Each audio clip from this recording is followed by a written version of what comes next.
Hello, folks. This is George Carton. It is Friday, May 10th, and before we get to the interview with Alex Jones, I want to discuss Steven Crowder, who's the one that's going to be interviewing him, so you have a little background information on Steven Crowder. So Steven Crowder, he's a Canadian-American conservative political commentator, actor, and comedian, and he's the host of Louder with Crowder, which we'll get into in a little bit with the Alex Jones interview. He's a late-night style comedic television show covering news, pop culture, and politics on his own site. He is also a former contributor at Fox News, a former voice actor on PBS Kids, children's cartoon Arthur, and is frequently featured on the Glenn Beck program and Dana Show. A one-hour podcast, also titled Louder with Crowder, is uploaded to iTunes and SoundCloud once a week on Thursdays. Now here's a little bit about his early life and career. Crowder was born in Grosse Pointe, Michigan, and raised in a Christian household in Greenfield Park, Quebec. He describes himself as pro-life Christian.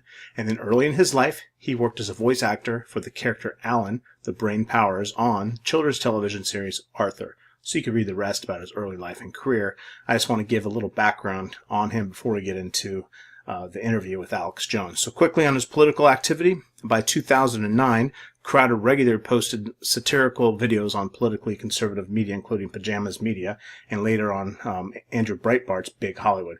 Crowder served as the master of ceremonies at the 2011 Conservative Political Action Conference and generated some controversy with a rap video he premiered at CPAC 2012. In October of 2012, Crowder's YouTube video parodying Lena Dunham's ad endorsing Barack Obama was mentioned in the conservative magazine The American Spectator. And then in 2016, Crowder created a short video for the conservative website Prager University in which he criticizes socialism as being little to no different than the Marxist ideology itself. So, with that said, that's a little information on Steven Crowder, who's going to be interviewing Alex Jones. So that's a little background. So here goes the Alex Jones interview. Thank you.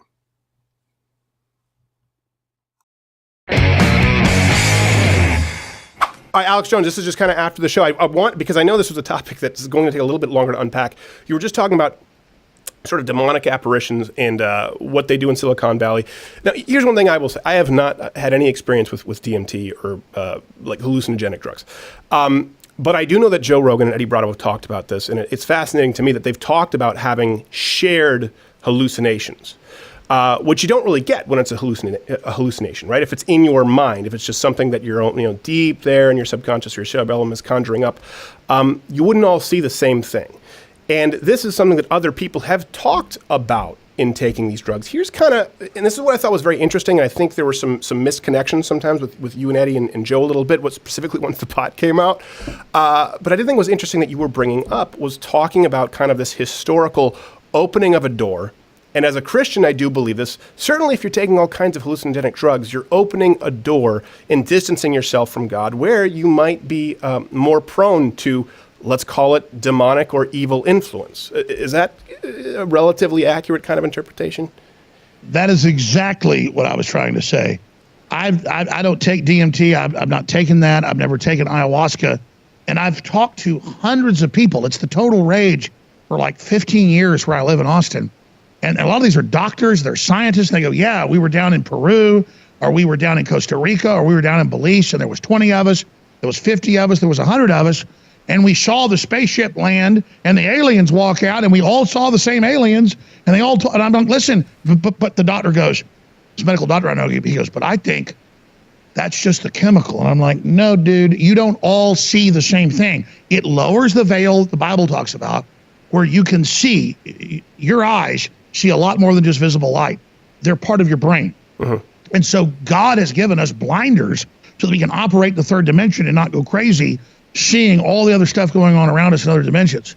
And so that's really what this comes down to. And San Francisco and the microdosing LSD elites and all of them, you see these CEOs on TV and they're under hot lights and you can't even see their eyes. It's nothing but pupils. Right. They are obsessed with this. And when I was a kid growing up, my parents had some friends that were research scientists out in San Francisco. They came to visit once. So I'm like 7, 8 years old at the dinner table hearing about government research projects where instead of trying to go into space, they're like trying to contact, and how they were having government people take huge amounts of drugs to contact the Clockwork Elves. So I heard about that, and I talked about it over a decade ago. People researched it and found Terrence McKenna and Timothy Leary talking about it. And basically, they look like gray aliens, except they wear little elf hats, little green outfits, and that's who you talk to at least level 1 taking the drugs. And again, I know dozens and dozens and dozens of people that go to ayahuasca and DMT cults because they're all seeing and interacting with the same thing. It might be a 200-foot tall praying mantis. It might be a giant demon. It might be a bunch of little gray aliens. Either our brains are all psychic and are syncing up with somebody, and then one leader in the group's causing a hallucination. Maybe that's happening. Or we're breaking through and something real is happening.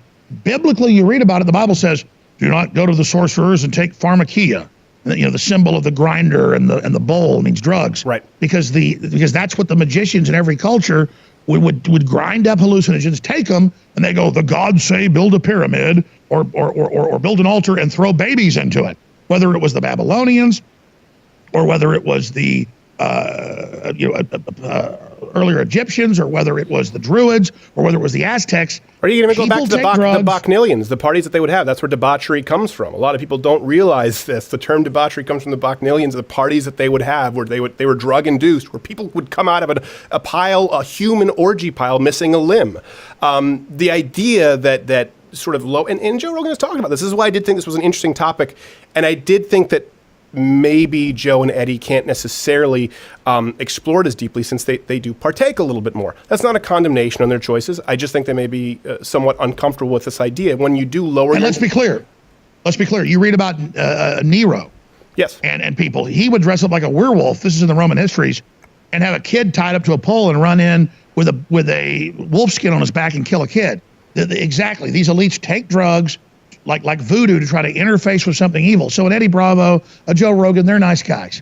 So they go and it's a little alien saying, I'm your friend, I'm your spirit guide, come visit me more.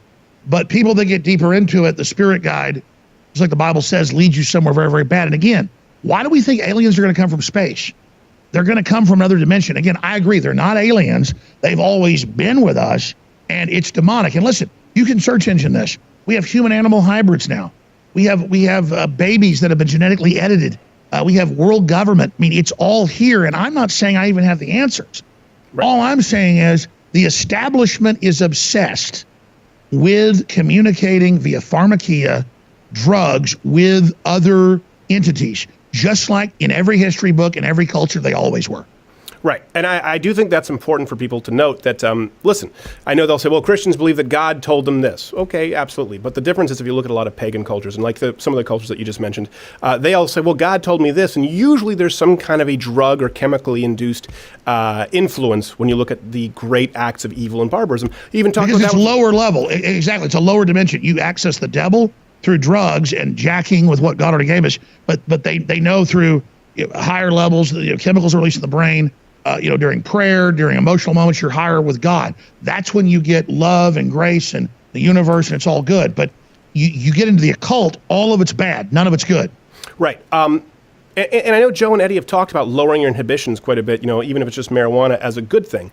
And in a certain... There's a component to that I probably agree with. Sometimes people might be a little bit uptight. Listen, it's why the Bible says that wine makes for a warm heart, brings good. I don't know, good cheer, cheery spirit. I don't know. I'm very tired. Yeah, Jesus turned the water into wine. He didn't turn it into grape juice. Right. Yes, exactly. Well, that's very important to note, especially when you understand modern fermentation techniques that they wouldn't have had back then. The wine would have kept fermenting until someone was drinking it. But there's specifically a verse about wine makes for. I don't know the exact verse. We'll have to get Gerald back in here about it. Bringing a good cheer, a warm heart, warm spirit, but it does praise wine. And again, it wouldn't really praise wine in that sense if it were grape juice. There is a value to a... Well, I think it's all in moderation. The point is wine doesn't make you see demons. No, exactly. My point is there's value in a mild social lubricant that's very different from changing the way your brain functions to the point where you're not able to make the same kinds of decisions, even though wine a little bit is fine, but drunkenness would be closer. Exactly. It's like Avatar, the movie Avatar. They believe they're taking drugs, whether it's voodoo or black magic or any of this, so that something else can come in and run you. Right.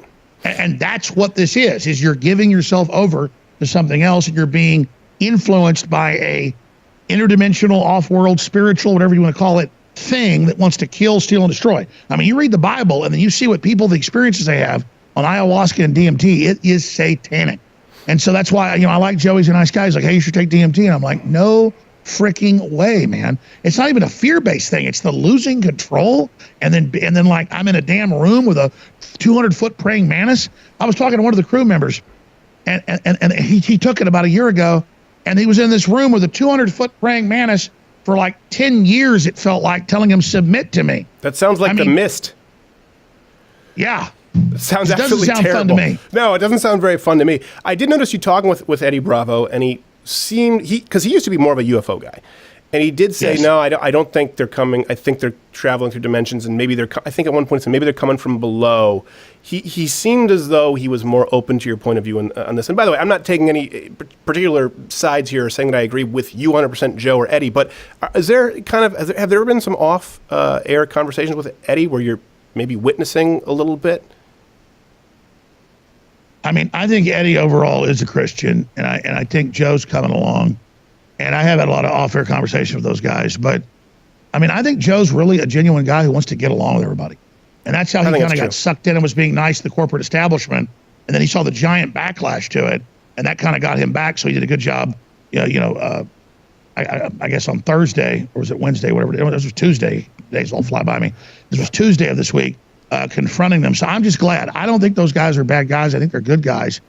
But yeah, I've been having arguments with Eddie about all this because, like, jet airplanes are real. Science is real. They say that I said the moon landing never happened. I never said that. We were just willing to have astronauts die back then. We're not willing to have astronauts die today. Mm-hmm.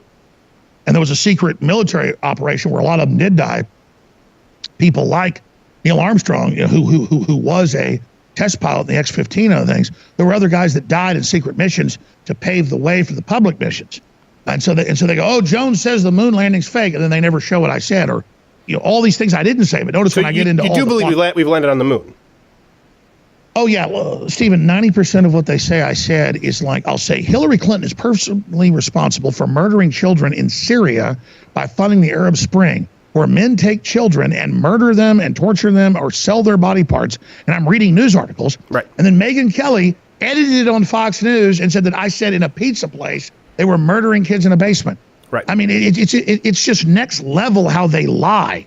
Well, I just wanted to clarify for our listeners, you do believe that we landed on the moon. I just want to make sure that everyone is clear. And I will say this because I do, and like you talked about with your father working at UT, I believe your dad was a scientist, correct? Yes. My grandfather was a colonel in the Air Force, actually, would have made general if he had a college degree. He trained all the fighter pilots, basically, who worked for the Air Force would have had to have been trained by my grandfather. He was out of Michigan.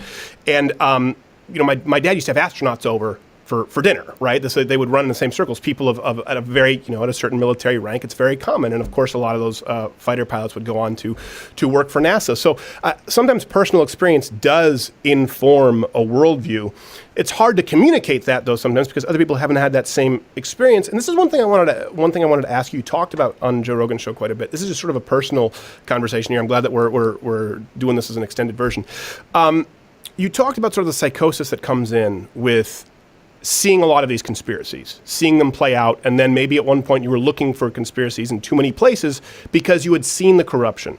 And I think that's fair. And you brought up the syphilis in, I believe, Guatemala, Peru. I think you brought up Peru, but they brought up the source for Guatemala, which, yeah, this is terrible. Hillary Clinton did apologize for that, and it seems unfathomable for Americans to understand some of these things that exactly. And so once you see 10 or 15 times that criminals in government, mad scientists do bad things, you start projecting the pattern. And I only say this because it's true. Mm-hmm. I mean, 20 years ago, 15 years ago, 10 years ago, I kind of got where so much stuff was fake. I thought, well, this is fake. Well, that's fake. No, that's just where they had it organized. Most people in government aren't bad. They're good on average. So I began to realize it was like a psychosis where everything was a conspiracy. Everything was staged. And then I would see the world I wanted to see through that. I'm just being honest about it. Mm-hmm. And I really learned that because some of my listeners, they would then project onto me stuff that I knew wasn't true. And they were so sure that I was Bill Hicks, or they were so sure that I was covering up Sandy Hook once I said I thought it happened. Yeah. It's like once you kind of get like, but isn't that the media and the government's fault? And that they lie so much, they've been caught lying so much that once they've been caught, you can't blame people anymore. I mean, if I lied to my kids all the time, and then I told them the truth about something, I said, hey, you got a new bicycle out there in the yard, or I got you a new motorcycle, or I got you a new skateboard. Mm-hmm. And I'd lied to them 50 times. There was never a skateboard out there. And they would finally say, no, Dad, I don't believe it, even though there was a brand new skateboard or bicycle out there. So at a certain point, the psychosis is, what is real? And I think somebody like Eddie Bravo has just gone to the other extreme, where I'm like, hey, I'll hire a ship. We'll go find that the earth is round. Yeah. And at a certain, and he just says, oh no, it's flat. I'm not going to look into it. Well, So at a certain point, he's kind of like gone, because you just brought up the Bill Hicks thing, and I got to say, it's a very entertaining conspiracy. You do look strikingly like Bill Hicks. Like, if someone were to say that you were related, I would say, okay, I believe it. For example, if you were like a brother or an uncle. But here's the thing. Of course I don't believe in that conspiracy. Let me be really clear. But the fact that I'm the gay clone of Bill Hicks. Right. I am the gay clone. But the fact that you just addressed it, you know that people are going to go nuts in the comment section saying, that's just more proof that he's clearly Bill Hicks, right? You know, you've experienced this now. Listen, I'm in restaurants like 6 or 7 times, and people go, hey, Bill, hey, Bill. Right. And it's kind of like asking Dan Rather, what's the frequency? And when you finally turn around because someone's yelling, hey, Bill, they go, I knew it. Right, yeah, exactly. And you're... Now, are you ever concerned, since now you've experienced it, that you've maybe done that in the past with a conspiracy where you've sort of seen confirmation bias where someone was trying to say, no, this isn't true, and maybe you did that? Yeah, that's what it is. It's confirmation bias, because you've seen Operation Northwoods and Gladio and Gulf of Tonkin and blah, blah, blah, and then you see Smollett. I have more people walk on the street and go, well, look at Jussie Smollett. That was staged. You shouldn't have backed off on Sandy Hook. Well, I never even quote. I always just questioned. I wasn't the guy that first brought up Sandy Hook. I questioned it. I thought it happened. That made them sue me. He's like, oh, we got him now. He says it's real. He must have lied earlier. But like Jussie Smollett, like I mean, how many of these hate crimes are fake? So then when there's a real hate crime, if I question it, am I saying hate crimes don't happen? No. But it's like babies in incubators to get us in the Iraq War. They knew it was a lie. They had a PR firm. So if there was more babies thrown out of incubators, I would say, is this staged? Then it may turn out it's real in a future war. And then I'm like, okay, I'm sorry, but I had to question. See how it kind of, I say it's a psychosis. It's a psychosis when our authority figures lie to us over and over and over again. Then we start not knowing what's true. Right. I understand that, and I would ask this when I was watching your your show, the whole segment with, particularly when Eddie Bravo came out. So that's why I'm saying segment in my mind, because it was a little bit different, right? It took a bit of a different direction. For example, you brought up syphilis, Guatemala, Peru. You bring up, you brought up a few different issues that are obviously true that we would. They didn't know the governor of Virginia wants to kill babies after they're born. Well, no, that was a miscommunication. He was trying to sort of be facetious there, and I think that you didn't understand that Eddie Bravo was being facetious. No, I know he was later, but I'm saying Joe didn't know, and I'm not knocking Joe for that. I think it's normal to not believe we're killing babies after they're born. Yeah, well, we've done Change My Mind on abortion, and most people don't believe it when I tell them what abortion actually is. And then most people who watch the Change My Mind don't believe that every single person who disagreed with me, once we brought out the fetal chart, if they are pro-choice today, they go, we have to support abortion. Every single one, with the exception of 2, ever, all the way up to birth. I've seen your videos, like 10 million views. That's what I'm saying. That's why they want to shut you down. You're reasonable. You're showing them facts. They cannot stand us talking to them. Well, hold on a second. I want to get back to your point. We're getting down a rabbit hole, because this was the point I wanted to bring up. For example, you started getting in the rabbit hole of Nazis and, like we talked about, sort of clockwork elves. And yes, all very interesting issues. But for me, and this is why I haven't really delved into a lot of conspiracies, and I have the luxury of not doing that because I'm late night host. This is more comedy. But it's because when I look at all these conspiracies, I go, well, hold on a second. We don't need a conspiracy to prove that socialism, that communism, that socialist dictatorships have murdered hundreds of millions of people. We don't need a conspiracy to show that the biggest fight right now, you look at Venezuela, and then you look at people here in the United States government who go, well, you know what, they just didn't do it right. We supported Chavez before, but we can do better than Venezuela with socialism. AOC will not decry it. Right, exactly. To me, I go, well, I want to keep my powder dry for those issues that I see as super pivotal that are out in plain sight. Do you ever have any regrets that maybe people kind of roped you off as nothing but a conspiracy guy, when I know that you've also talked about these other sort of macro issues? Well, that's exactly what's going on. It's easy when you're in the air 4 hours a day. Because I've learned, I used to do satire because it's fun, and I used to do devil's advocate. I don't do it now because they take it out of context. Right. And they edit it together. Like, my show's been video for 15 years. But notice most of the stuff you'll see on national television, it's audio. Right. Because they're editing it. It's obvious when it's jump cuts on video. So I'm not even defending myself. I've said some things that are wrong. I've gone overboard sometimes. I've certainly learned a lot as I've gotten older, and especially since I've been kind of put through the paces of the whole conspiracy world, and people not believing anything. But absolutely, most of what I cover and what I do is right out of the news, just like you do. I go, oh, look, Rand Paul says Afghan war, end it, pay for all soldiers, and a victory bonus. I mean, most of what I do is just objectively, here's an Infowars.com story. Dozens arrested for erecting anti-migrant Christian cross in Greece. Government announces it's hurtful to Muslims, arrest everyone. That's dangerous. That's a real story linked to the government making its own announcement saying, don't you Christians try doing that. So 95% of what I do is already cut and dry, real information. And I can't even get people to admit what's going on. Like you just said, socialism within 10 years wrecks every country, creates collapse, total nightmares, communism even worse. Do we have to test it again? Right. And so a lot of this is prima facie. It's on its face, and it's like, how do we deal with this? So what happened with me is that you ask, Hillary looked at one of her biggest opponents, one of the biggest supporters of Trump. They said, this guy's got a very colorful past, a lot of stuff we can take out of context. For my own entertainment, I go crazy on air at least once a day. Let's go get this colorful person. Let's edit it out of context and make it Trump. Mm-hmm. Then Trump won. So then they believed their own propaganda, had shows like Homeland and shows on Comedy Central about me, and built me into Godzilla coming out of the ocean against Tokyo. And so now 2.5 years later, they keep blasting me with tanks and missiles and everything, trying to make me go away. And it's like they just keep building and building and building. The truth is we're bigger and more successful than we've ever been, Stephen. And the thing is, they won't stop. They've got the tanks and the laser beams hitting me. I'm like, I'm not Godzilla. Well, I ask you that because you say we're bigger and more successful than ever, but I did hear you say on Joe Rogan's show that once they figured out iTunes, that really devastated you. So, I did feel iTunes. Yeah, but like, exactly. One door closes, another one opens. Oh, I mean, absolutely. It's kind of like putting toothpaste back in a tube. Yes, they did a lot of things that for a month hit us really hard, but then it totally grew over here. It's kind of like putting a genie back in the bottle. Yeah. Because you can't really put toothpaste back in the tube. It's probably not the best analogy. And I'm not up here trying to say, oh, I'm great. No, I'm so successful. I'm simply saying they don't even get what they're doing. Right. Because it's like Twitter said, Alex Jones is banned for life. I mean, if I was a child kidnapper, they wouldn't say for life most of the time. Right. But now they're like, oh, a road to redemption. They want to terrify people that if you don't do what we say, and if you talk bad about the radical Muslims, you're banned for life. And you better not have Alex Jones on. I mean, I love Joe to death, and he had the courage to have me on. They were like nervous when I was going on and the countdown that they'd be banned because they had me on. And I just said, Joe, Hollywood and big Texas sinking ship. Why do you even care? And he goes, no, you're right. I don't care. He goes, I wasn't selling out to these folks. I just get busy with life and don't want conflict. But you're right. It's caused more conflict, not having you on and not going after these people. I'm going to do it. And I talked to Joe the other day. He goes, I feel so good. He goes, I'm going to tear the hell out of Twitter. He goes, watch, but just don't announce it yet.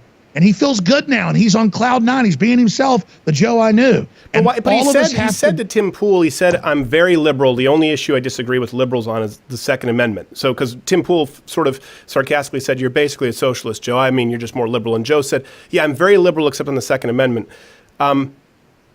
In my interactions with him, that hasn't been the case. Certainly the First Amendment, I wouldn't consider him liberal unless he's maybe sort of loosely defining classical I would liberal. call Joe a libertarian, and I think he's trying to live out in L.A. He's trying to get along with them. But, I mean, Joe likes guns. He likes bows. So he's like, well, wait, I'm a good guy. Why can't I? Like, a cop can have a gun, but I can't? Mm-hmm. If I'm not a criminal, why can't I have a gun? I mean, I would call Joe a libertarian and a really smart guy, but he's a father, He's pushing 60, and, he wants to just get along, and I get that. Yeah. But he now gets, dude, you can't just get along. Your audience isn't just going to let you sit there and play patty cake with Jack Dorsey. It's not happening. So now he sees the great feedback he's gotten. He's not like a leaf in the wind, but he now gets, but people didn't hate him. Yeah. They just want him to grow a pair like you've done. Like, I'm not kissing your ass, Steve, but it's true. You're one of the few people, other than like Mark Dice, who did not completely throw me under the bus when I got banned. Most other conservatives like pissed on my grave, said, "Oh yeah, he's bad. Oh, don't ban us." Well, let me bring this up because I will say something, and I don't want this to get heated here. But I know that you were like, "Well, why didn't you have me on afterwards?" First off, our booking contact doesn't work with you anymore. But do you ever maybe regret sort of going to war with a lot of conservatives? So there was one point where I will say I was like, I don't want to have Alex on right now because you said something about me working for Ben Shapiro on your show, which is not true. And I assume now you were shooting from the hip. But, that's the kind of thing that can kind of rub people the wrong way, where sometimes it's like, hold on a second. No, I agree. And here's the problem. I don't want to say I have psychosis all the time. but you're on air all the time. You're irritated. And later I hear stuff and I go, why did I say that? That's not true. Right. And it's almost like Dr. Jekyll and Mr. Hyde. I was being honest on Joe about it. Sure. And as I've gotten older, I've gotten so confident. Like used to, I was worried about stuff. And now I don't have a governor. And I'm trying to get a governor, Stephen. Because now, I don't know, you're not as old as I am, but wait till you're like 45. Or I've been through, here's the problem. The stress never got me down. It made me go crazy. All the attacks, all the lies. I became kind of like a crazy crocodile that just started snapping at people. I love your show. I've always told people I love your show. Right. And if I said something mean, I don't even remember saying that. No, I apologize. It wasn't mean, and that's why I do want to make sure that I clarify. Yeah, we certainly didn't piss in your grave, and we talked about it quite a bit. I said on air, I said, listen, if you think Jones is off and he's crazy, he's a conspiracy theorist, it can happen to anyone. It very likely at some point will happen to us on a platform. But yeah, on a personal level, I was like, well, hold on, why would he say that I work with Ben Shapiro, and that's why I'm not having him on? And yeah, sometimes those things. Well, if I said that, I apologize. If I don't remember saying that, believe me, I don't remember half what I say. Well, I'm not trying to lie at any level. I guess you're on the air, or maybe you're not on the air. Shapiro has his own thing, right? Shapiro has his own thing, yeah, with Daily Wire. I believe and I'm not jealous of Ben Shapiro. I just don't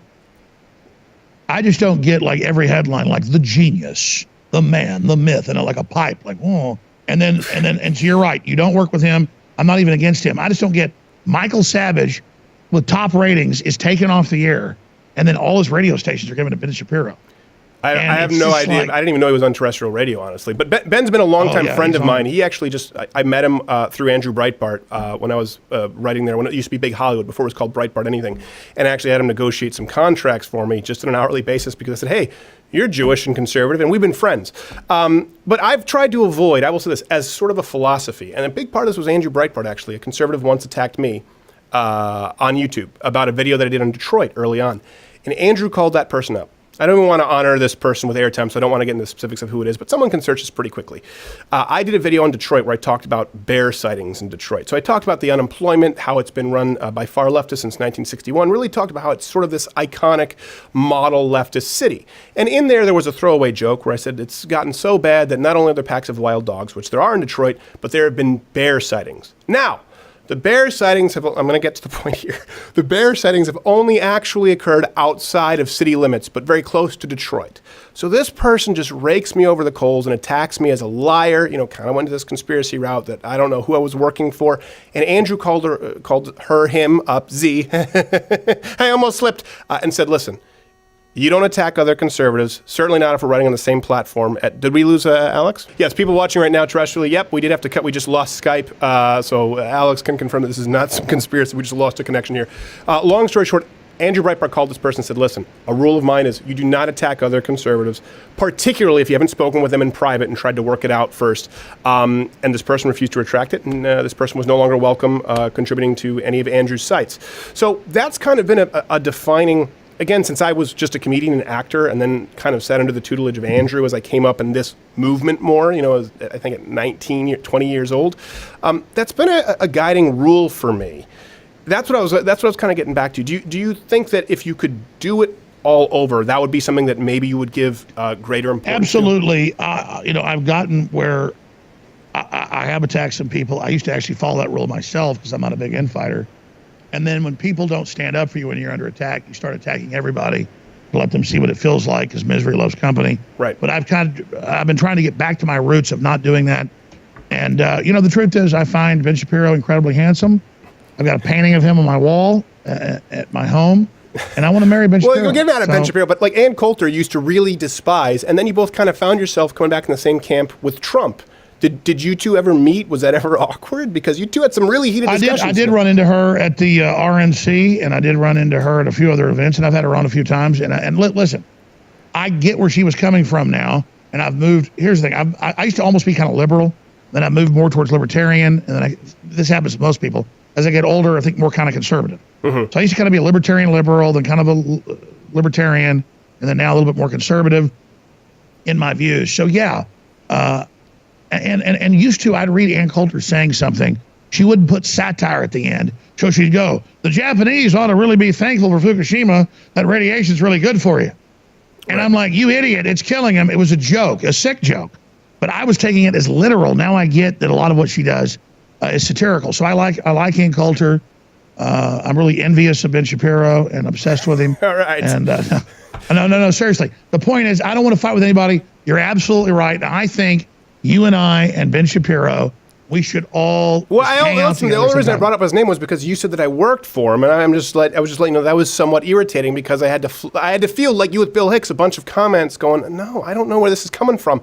Let me ask you this though, we do have to get going. If you want people to know, you got to get going. Alex Jones, if you want people right now watching, they should know Alex Jones as what? What do you want to be known for? What do you want your legacy to most be? You've been a controversial figure. Like you said, you've kind of transitioned from more liberal libertarian to where you are now.